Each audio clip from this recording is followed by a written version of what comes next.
One, two, one, two. I was too afraid to believe it. Agora por uma palavra que tem sido uma série ministrada ao longo desses últimos domingos. Nós recebemos 2 ministrações anteriores, essa é a terceira. Nós falamos, a ministração, na verdade, o tema dela, da série, são Dias Melhores Virão. Vocês lembram? Dias melhores virão. E nós cremos nisso, amém? Que dias melhores virão.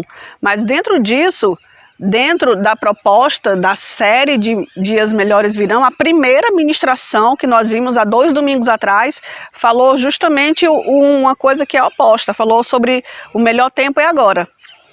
Então, se eu creio que dias melhores virão, preciso viver primeiro hoje como sendo para mim um tempo bom para a minha vida, amém? Então, depois que nós falamos sobre o melhor tempo é agora, nós falamos a semana passada sobre toda tempestade passa. Vocês viram, semana passada teve uma tempestade muito forte lá no sul, não foi? Eu acho que em Santa Catarina, não sei se foi só na capital, ou outros municípios, outras cidades do estado, mas alguns vídeos, foram divulgados, na internet, nas redes sociais, e os telhados dos prédios parecia papel, gente? Vocês viram? Os telhados voavam assim que parecia papel, parecia assim, esses papelão que voa quando a gente, tem aquele ventinho, nas nossas tardes ventiladas. Incrível, como as coisas assim não tem nenhuma firmeza quando o vendaval, quando a tempestade tem. Você imagina o que os apóstolos eles sentiram quando Jesus estava lá naquele barco com eles, e eles, as nossas amigas, estão aqui, quando os apóstolos estavam com ele naquele barco, naquela noite, tão normal, uma noite como outra qualquer. E o Jarlson, na ministração passada sobre a tempestade, ele explicou bem a questão meteorológica, por que ali no Mar da Galileia tem tanta tempestade assim, Então, inesperado, porque estavam com Jesus, a maioria dos discípulos eram pescadores, gente. Então, dá licença, eles deveriam saber bem o que era uma tempestade, já deveriam ter passado por inúmeras delas, E eles simplesmente achavam que iam morrer. Então, e imagina então que nós temos que entender, ter uma clareza de que por mais que as tempestades pareçam que vão nos levar, ou que a gente não vai passar dela, elas irão passar, amém? E nós iremos continuar, em nome do Senhor Jesus, na certeza de que quando Jesus ele mencionou a casa consolidada sobre a rocha e sobre a areia, nós precisamos ser a casa da rocha, Porque a tempestade ela só leva a casa da areia. A casa da rocha, ela permanece. Então, que assim seja. Eu vou começar agora, tá bom? A ministração de hoje, que é a terceira da série, dos dias melhores virão, confiamos no bom Pai. Amém? Confiamos no bom Pai. Diga assim comigo, confiamos no bom Pai. Eu quero fazer 2 leituras. Eu tenho um texto que é um texto-chave, um texto inicial, e tem um texto que vai servir de base ao longo dos pontos da ministração. O primeiro texto que eu quero ler é Salmo 89, versículo 26. Salmo 89, versículo 26, diz assim, eu já passei do Salmo 89. 89, versículo 26. Salmo 89, 26 diz: Ele me chamará dizendo, tu és meu Pai, meu Deus e a rocha da minha salvação. Amém? Tu és meu Pai, o meu Deus, a rocha da minha salvação, ou a rocha que me salva. E Lucas capítulo 11, versículos 1 ao 4, que são para nós versículos bem conhecidos, que é a oração do Pai Nosso. Amém? Lucas 11, capítulo 11, versículos do 1 ao 4. E diz assim, Lucas capítulo 11, do versículo 1 ao 4. E aconteceu que, estando ele a orar num certo lugar, quando acabou, lhe disse um dos seus discípulos, Senhor, ensina-nos a orar, como também João ensinou aos seus discípulos. E ele lhes disse, quando orardes, dizei, Pai nosso que estás nos céus, santificado seja o teu nome. Venha o teu reino, seja feita a tua vontade, assim na terra como no céu. Dá-nos a cada dia o pão nosso cotidiano e perdoa-nos os nossos pecados, pois também nós perdoamos a qualquer que nos deve, e não nos conduz à tentação, mas livra-nos do mal. Amém? Então essa é a versão de Lucas para a oração, né, do Pai Nosso, ensinada por Jesus. E como a ministração faz relação direta à identidade de Deus como Pai, eu quero falar inicialmente da experiência paterna que cada um de nós temos, né? Cada um de nós temos experiências distintas sobre a paternidade. Você teve um pai, ou não, mas você sabe que ele existiu em algum lugar na sua vida, não é? Talvez um pai presente, talvez um pai ausente. Eu fui abençoada com um bom pai. Eu tive um bom pai. Apesar de ter perdido dele ter morrido quando eu tinha ainda 14 anos, pouco mais de 3 meses para fazer 15 anos, foi quando ele faleceu. Eu tive um bom pai dentro, obviamente, irmãos, que nós temos que ter clareza disso, de todas as restrições humanas de cada pessoa. Amém? Você tem essa clareza de que por mais que tenhamos excelentes pessoas, excelentes pais, excelentes mães, todos nós temos que entender que todas as pessoas, como pai ou como mãe, ou como filho, ou como marido, ou como esposa, eles têm restrições que são próprias da sua humanidade. Amém? Que são próprias da sua vida, até das suas experiências, até daquilo que ele recebeu também, certo? E eu tive um bom pai. Meu pai, ele foi, para mim, as minhas experiências, as minhas memórias, o Jarleson sempre fala sobre fazer memórias, né? Ele tem como pai, ele teve como pai essa atitude, assim, de, na criação das suas filhas, gerar experiências que guardassem memórias, que dessem a elas um depósito de memórias para que isso ficasse ao longo da sua vida inteira. E é isso que nós guardamos memórias, lembranças. E as lembranças que eu tenho, apesar de hoje já fazerem 26 anos que eu o perdi, né, que ele morreu, mas eu tenho memórias, eu tenho lembranças que hoje me consolidam como filha. Você entende isso? Então a experiência que eu tive como pai está muito mais relacionada, isso eu quero que você guarde. Eu estou falando da minha experiência porque essa relação humana da identidade paterna, ela meio que fundamenta a ministração. Amém? Você entende isso? Que é necessário que eu tenha essa exposição pessoal, justamente porque essa relação da nossa paternidade ou da nossa identidade paterna humana, ela tem toda a relação com a nossa identidade paterna de Deus.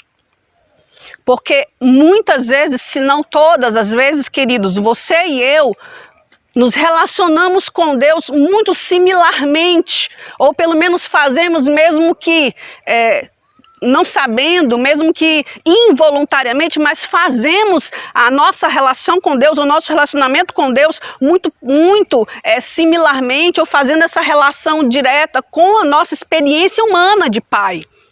Você entende isso? E é claro que nós temos que resolver muita coisa no nosso coração para que a gente consiga romper todas as possibilidades de impedimentos, de atrapalhos, de limitações do nosso relacionamento com Deus, amém? Então entenda que confiamos no bom pai, confiamos? Sim, não sei.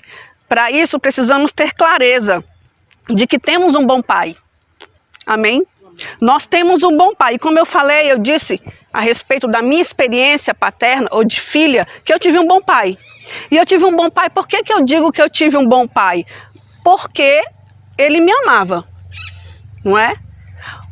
Não é pela sua perfeição. Posso mencionar aqui para vocês hoje 3, pelo menos, limitações, restrições que ele teve como pai. Mas eu tinha aquilo que eu precisava dele como filha para que eu o visse como um bom pai.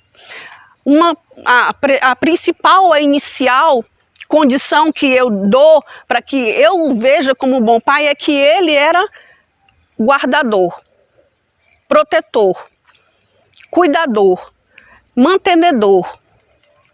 Ele era presente dentro do sustento, dentro do cuidado. Ele não era de dar presentes, ele não era nem de lembrar o dia do aniversário. Meu pai não sabia nem a minha idade. Às vezes ele chegava em casa, e porque ele tinha muitos amigos, né? Ele chegava em casa dizendo para minha mãe, olha, eu falei pro fulano que a Rogéria tá na terceira série. A mãe dizia, menina, ela tá na quarta. Que ela tem 9 anos, ela tem 10. Entendeu? Nossa, e eu me gabando, entendeu? Então ele tinha essa, né, essa falta de concentração. E eu acredito que isso é muito comum nos homens. De lembrar o dia do aniversário, não é? De não saber a idade que tinha, a série que estudava. Meu pai nunca pisou numa reunião de escola. Nunca pisou. Eu digo que ele pisava na escola porque ele me levava e me buscava. Até a minha quarta, quinta série, ele me levava e me buscava. Todo santo dia, isso era o castigo dele. Entendeu? Mas ele era um bom pai. E eu quero te dizer uma outra coisa, porque eu sei que ele era um bom pai. Porque eu o amava. Eu o amava. Eu era uma filha para ele. Entendeu? E eu me reportava a ele como pai e a ele como filha. Ele, meu pai, eu sua filha. Eu era aquela filha que dizia, pai, o senhor quer comer o quê? Pai, o senhor quer seu chá? Eu sabia o que ele queria pela hora do dia. Eu não esperava ele pedir. Eu sabia a hora que ele dormia, eu arrumava a cama dele. Eu sabia que aquele dia ele chegou cansado. Pai, deixa eu fazer uma massagem nas suas pernas. Eu cortava as unhas as unhas do meu pai. As unhas dos pés. Você sabe que unha de pé de homem é feio, né, irmão? Era um casco. Era assim. Eu cortava as unhas dos pés dele. Tirava aquele sujo, antigo, fedido. Limpava as unhas dos pés dele. Ele tinha problemas nas pernas, porque meu pai ele tinha cirrose. Então, você sabe que cirrose, às vezes as pernas, como é que fala que abre? Não é abre, né? Rompe, né? Algumas feridas. Eu passava muita pomada nas pernas dele toda. Chegava à noite, era o tratamento. Eu sabia que ele era que eu amava porque eu agarrava a barriga dele, ele tinha uma barriga enorme. E assim como a gente faz na barriga do bebê, eu fazia na barriga dele. Eu sinto o cheiro dele até hoje. Até hoje eu sinto o cheiro dele. Ele fumava. Aquele cheiro de suor misturado com cigarro, eu amava. Eu lembro do último beijo que eu dei nele antes de enterrá-lo. Eu lembro do gosto da testa dele já morta. Que não era mais a testa dele que eu beijava quando ele cuidava, quando ele chegava em casa. Já era aquela testa dura, gelada. Quando eu beijei, eu disse, não é mais meu pai. Eu lembro. Então eu tenho claro, pai, eu queria uma coisa, se eu traz para mim, ele dizia, não, tem dia não. E aí passava, às vezes, até 15 dias, ele chegava com aquilo. Ai, o senhor me deu, o senhor trouxe, pai, nem acredito. Era assim. Então ele era um bom pai, mas como filha, eu sabia como chegar-me a ele. Eu sabia o que eu precisava dizer, eu sabia o que eu precisava fazer. Em casa nós éramos 4 filhos. Tinha filho que não podia saber aonde era a carteira do pai. Tinha filho que ele precisava esconder a carteira, mas eu sabia onde ele escondia, porque ele dizia, quando ele mudava o esconderijo, que ele precisava que eu pegasse alguma coisa, vai lá, tá lá naquele outro lugar, mudei. Era assim. Você entende isso? Então temos que ter uma clareza, queridos, nós temos um bom pai, e confiar na totalidade, dentro disso, dentro dessa clareza, dentro dessa consciência. Se você não teve um bom pai, possivelmente você tenha argumentos na tua mente ou no seu coração que identifique o que seria para você um bom pai. Esse é o seu pai. Esse é Deus Pai na sua vida. E dentro disso, você precisa, eu preciso, nós precisamos confiar nessa totalidade da sua paternidade na sua vida. Precisamos confiar nessa totalidade de paternidade de Deus na sua vida. Porque, sabe por quê, queridos? Porque confiar em Deus e confiar que Deus é um bom pai transforma você. Você entende isso? Confiar que Deus é um bom pai transforma a sua vida. Transforma a sua vida, não só muda não, transforma. Transforma você por dentro e transforma a sua vida por fora. Porque quando você confia em Deus como um bom pai, primeiro você protege o seu coração da orfandade espiritual. O que é orfandade? É ser órfão, né? Não é ser órfão? Muitos de nós temos a sensação, o sentimento de ser órfão espiritual. E isso, como eu disse no começo, tem muitas vezes relação com a experiência paterna que tivemos, humana, natural, limitada, restrita, problemática, defeituosa, por circunstâncias diversas. Em 1 João capítulo 3, versículo 1, nós temos essa seguinte leitura. 1 João 3, 1. E diz o seguinte, já eu chego lá. Diz, vede, quão grande amor nos tem concedido o Pai, que fôssemos chamados filhos de Deus. Por isso o mundo não nos conhece, porque não conhece a Ele. Amém? Vede quão grande amor nos tem concedido o Pai, que fôssemos chamados filhos de Deus. Amém? Não há relação mais íntima e profunda do que ser chamado de filho, né? Do que ser filho. Cristo, ele começa essa oração que nós mencionamos ainda há pouco, a oração que nós conhecemos e chamamos de Pai Nosso, não é isso? É engraçado, é interessante, né? Porque nós começamos a orar. Como é que você começa a orar? Porque a gente tem um monte de começo de oração, né? Ó grande Deus, poderoso arquiteto do universo, né? Ó grande El Shaddai, né? Deus de todo poder e de toda glória. Sei lá quantas palavras você pode ter aí, frases feitas, lindas e maravilhosas.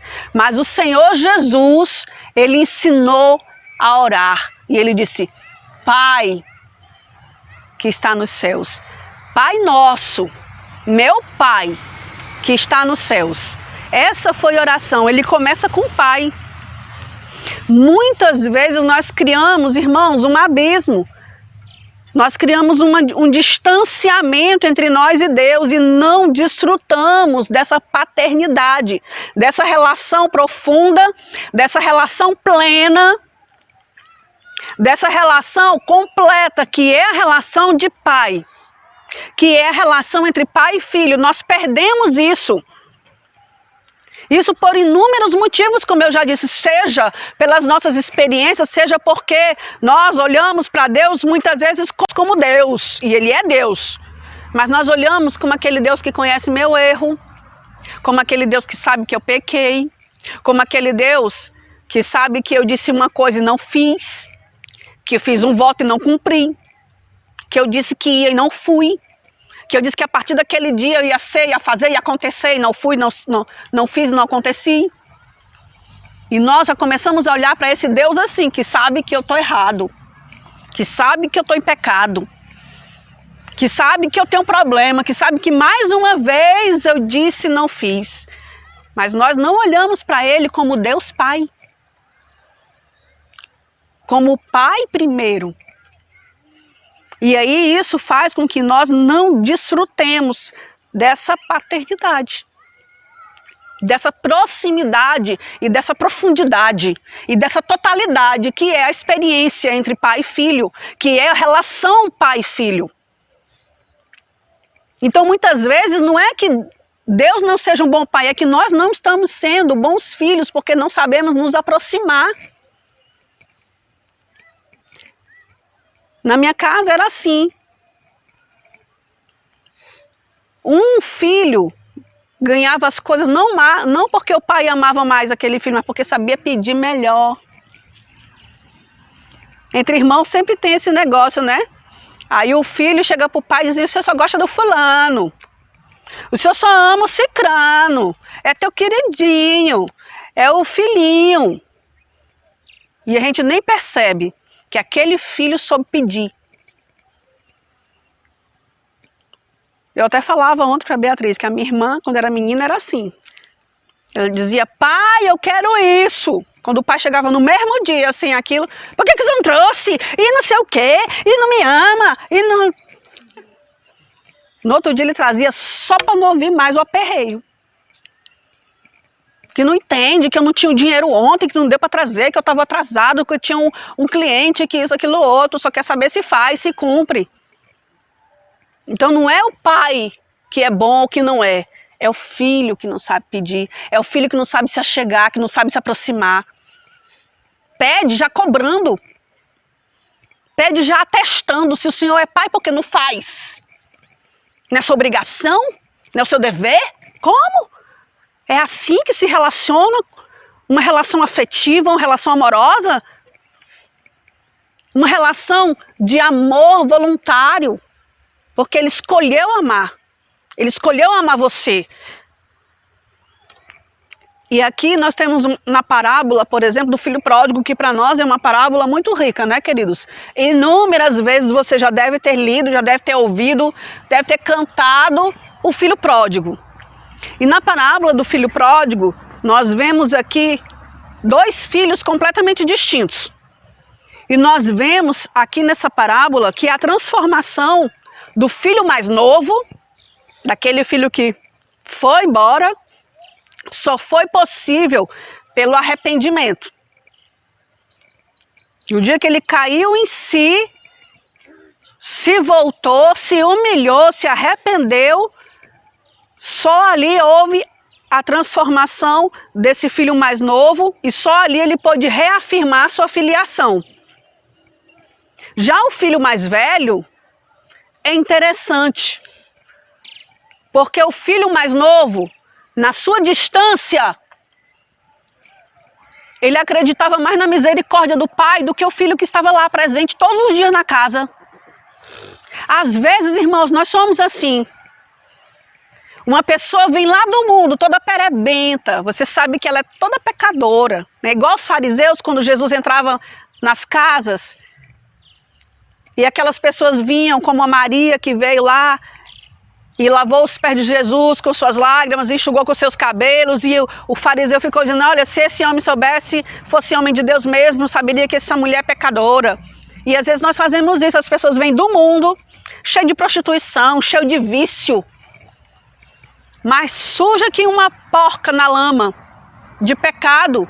E aí ela ora e chora e Jesus abençoa e a gente fica assim olhando com um beicinho. Por que aconteceu com ela? Eu estou pedindo aqui, ó. E não acontece comigo, que eu estou esperando tanto. E aí nós vemos essa clareza na vida do filho mais velho.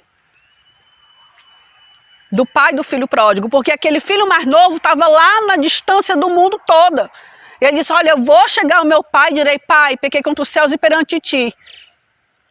Ele vai numa postura de humilhação, sabe que não merece mesmo, mas ele acredita na misericórdia do pai em alguma medida. Ele nem acreditava que o pai iria recebê-lo como filho, mas ia recebê-lo como empregado. Mas acreditava. Já o filho mais velho, todos os dias ali, na sua retidão, ele evidenciou na parábola a sua clareza de escravo, de servo que ele tinha. Ele não se sentia filho. Ele achava que ele era aceito, que ele era tolerado pelo pai porque ele era obediente. E ele achava que era para ele uma obrigação servir o pai e uma obrigação do pai aceitar ele porque ele fazia o que o pai queria, porque ele o servia. Então, a imagem que ele tinha era de uma relação de servo e senhor. Ou seja, ele expôs para o pai, naquele dia que ele disse, olha, eu estou aqui te servindo há tanto tempo, ele expôs para o pai a sua orfandade. Ele era um filho com um pai vivo, mas órfão. Como muitas vezes nós nos colocamos diante de Deus. Nós temos um Deus que é pai, mas que nós nos olhamos e olhamos para ele como se nós fôssemos simplesmente servos e ele com a obrigação de nos aceitar por isso. E foi isso que aquele filho mais velho fez com seu pai. Vocês estão me entendendo?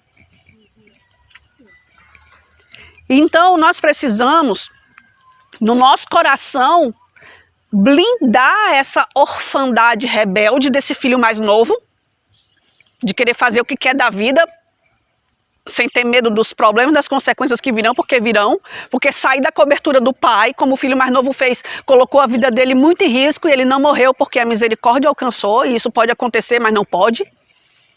Pode não acontecer também. E também temos que blindar o nosso coração da orfandade religiosa do filho mais velho, queridos. Que relação mecânica é essa que a gente está tendo com Deus? Que relação distante, gelada é essa? Que relação fria é essa que a gente está tendo com Deus? Que coisa mais tosca. Senhor, abençoa. Eu vou dar o dízimo para o Senhor abençoar, porque senão eu sei que eu não vou ser abençoado. Caramba, é por isso que a gente dá dízimo, então? É para barganhar, é para negociar, é para dizer eu dou, o Senhor me devolve? Isso não é relação de pai para filho. Não é relação de afetividade, de intimidade.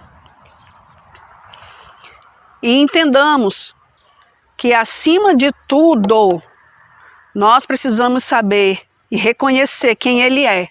Acima de tudo, Ele é seu pai. Seu pai. E se resolva como filho.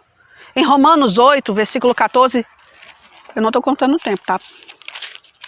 Romanos 8, 14 ao 17, 8, 14 ao 17, diz assim, porque todos os que são guiados pelo Espírito de Deus, esses são filhos de Deus.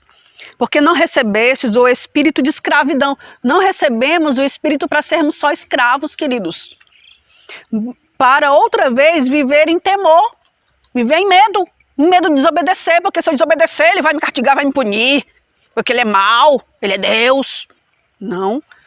Recebemos o espírito de adoção de filhos, pelo qual clamamos, Abba, Pai, Papai, Pai.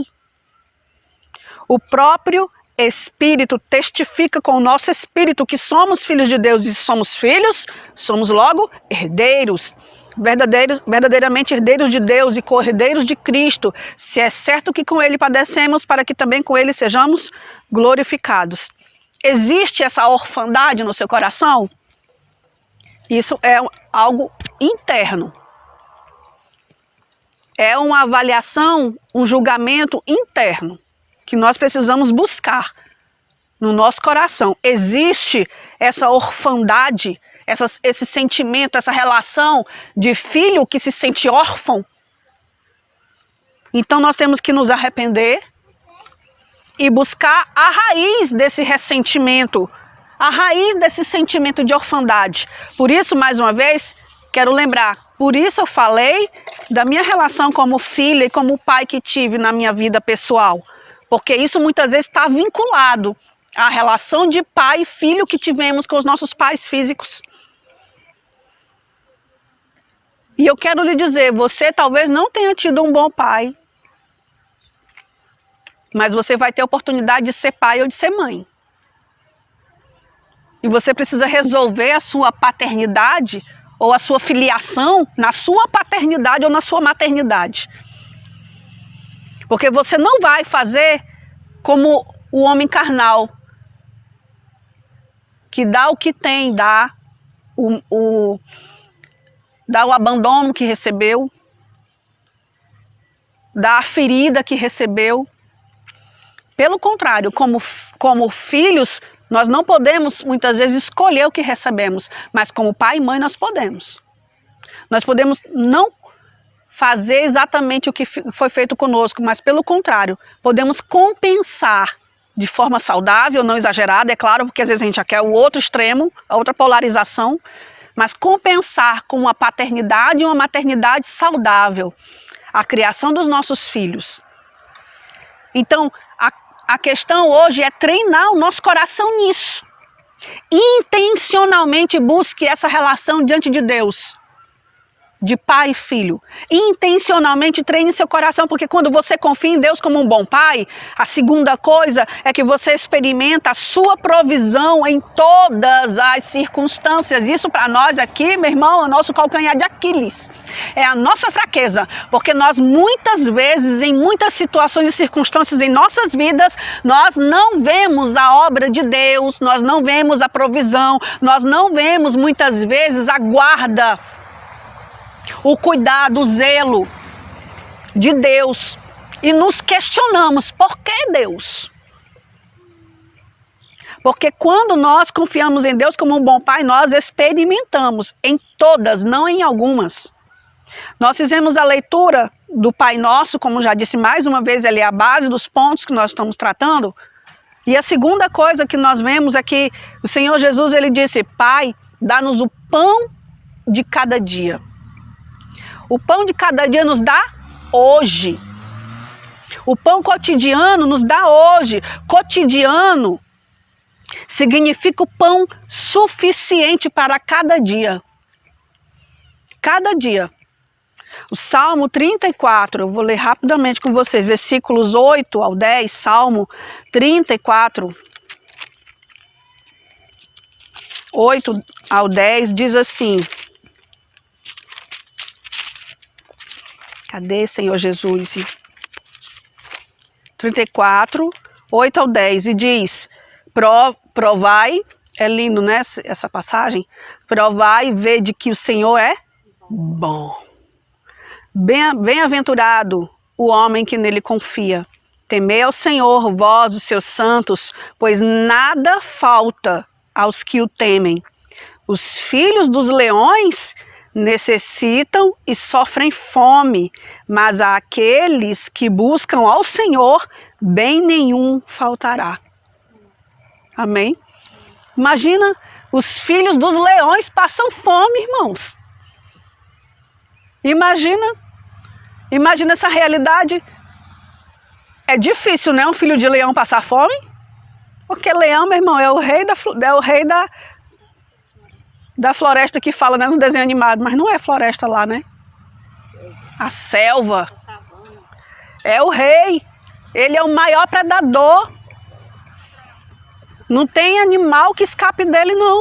Do grande ao pequeno, do veloz ao mais lento. E acontece de os seus filhos passarem fome, mas os que confiam no Senhor não passarão necessidades. Não terão falta de nada. Todo pai cuida dos seus filhos, entenda. Todo pai, bom pai, todo pai cuida dos seus filhos. Talvez isso soe, por isso que eu digo, né? Isso pode soar diferente para você. Talvez não soe igual para você. Tendo em vista que cada um de nós temos essa experiência diferenciada de pai. Mas quando falamos do nosso pai, precisamos lembrar que ele é um bom pai e que todo o sustento vem dele. Deus não vai cuidar de você de vez em quando, em algumas situações, em alguns dias, sob algumas circunstâncias. Ele vai cuidar de você todos os dias. Todas as horas e minutos e segundos ele está cuidando de você. Todos podemos passar por lutas, é claro. Deus não tirou você dessa atmosfera aqui não, meu irmão. Estamos sujeitos. Todos podemos passar por lutas em nossas vidas. Isso não significa ausência de Deus. Não significa ausência do bom pai. Significa presença dele. Significa que ele está sempre presente. Amém? E por último, quando você confia em Deus como um bom pai, é renovado a sua capacidade de amar e de perdoar. Amém? Você crê nisso? Numa das últimas frases da oração do Pai Nosso está: Pai, perdoa os nossos pecados, como nós perdoamos a todos os nossos devedores, né? Perdoa as nossas dívidas, como nós perdoamos os nossos devedores. Mateus 5, versículo 4, é uma questão muito clara. Nós temos um genes, não é? Se tem uma coisa que a gente não foge na nossa vida é da genética, né, irmãos? Não veio as canelinhas do Davi? Oh, meu Deus, não tem jeito, né? A criação vai ser completamente diferente, mas a genética não muda, ela é herdada. E nós estamos vivendo nesses dias essa pressão de distanciamento. Nós temos que entender, queridos, que essa pressão de distanciamento, de isolamento, de muitas vezes tá voltado para si, não é? Para os seus cuidados. A gente chega num lugar e a pessoa está o tempo todo preocupada consigo, né? E passa álcool nas suas mãos e não quer chegar perto de você. E você se sente até às vezes assim, né? Parece que será que eu estou cheirando bem, alguma coisa está acontecendo. Às vezes você até esquece, né? Que você está numa situação estranha, que as pessoas estão assim, estranhas também. De distanciamento físico, e isso gera outros distanciamentos. Para além do distanciamento físico. Porque a pressão que estamos passando pode fechar nosso coração para as pessoas. Pode endurecer o nosso coração para os nossos relacionamentos. Porque amar e perdoar ressalta em nós os verdadeiros discípulos de Cristo. Se somos filhos, temos a mesma postura que o nosso Pai tem. E o nosso Pai é um bom perdoador. A sua família, por exemplo, que é hoje a quem você mais está próximo, e os relacionamentos familiares, ou eles estão melhorando ou eles estão se acabando. Não é? Porque com a proximidade familiar e o isolamento de outros relacionamentos externos, ou você hoje ama a sua família mais do que nunca, você quer que ela morra. Que ela se acabe, para você viver livre dela. E temos que entender que a nossa família, a sua família é o seu time. É para você um exército composto por pessoas especiais, que carregam belezas que vêm do céu. E o pior dessa pandemia será justamente um contágio epidemiológico dos nossos relacionamentos, trazendo danos, trazendo separações, trazendo distanciamentos emocionais, distanciamentos afetivos, falta de perdão, irmão. Porque se a gente está mais junto, está mais perto, também se magoa mais vezes, também se ofende mais, se xinga mais, grita mais um com o outro, ofende mais um outro, se estapeia mais ainda, né? Meu Deus, não queria citar essas coisas físicas. Então cuide da sua saúde, mas cuidado com a saúde dos seus relacionamentos também. O perdão para nós não é só uma ideia, viu? O perdão não é uma opção, não é só uma possibilidade. Se você quer desfrutar de dias melhores em sua vida, o perdão para você é uma decisão e é um estilo de vida. Amém? É o seu estilo de vida. Uma das belezas desta vida que nós temos fisicamente, como pais e filhos, é ver como os nossos filhos se parecem conosco fisicamente, né? Quando a Julie nasceu, olha, aquela florzinha na boca dela é da Bruna, né? A gente já fica logo, né? Aí a boquinha da Bruna. Ah, não tem nada do Rizomar, graças a Deus, não é? Não, a gente fica caçando alguma coisa. Não, isso aqui é da Bruna, isso aqui é do Rizomar. E assim são, coisas boas a gente quer logo achar, né? As belezas que a gente pouco tem, a gente quer ver nos nossos filhos. Mas acontece que as outras coisas também a gente vê nos filhos, né? Menino, tu é igual teu pai, a Bruna fala, né? Ou a Érica fala, né? Com o Davi. E isso muitas vezes acontece conosco. Mas uma coisa muito clara hoje. Somos filhos de Deus. E perdoar está no DNA dos filhos de Deus. Amém? Porque isso está na nossa genética espiritual. Nem que você não queira, a sua natureza é de perdoar. Porque seu pai perdoa. Seja perfeito como é perfeito o seu pai. Amém? E hoje nós queremos viver isso. E para encerrar, nós vamos ler o Salmo 103.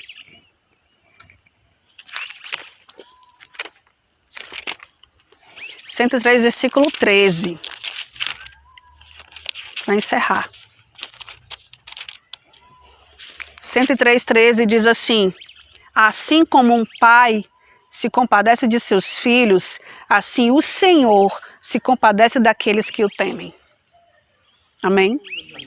Então decida hoje confiar no bom Pai, descansar na sua sombra, desfrutar da sua paternidade. Amém? Fique de pé no seu lugar.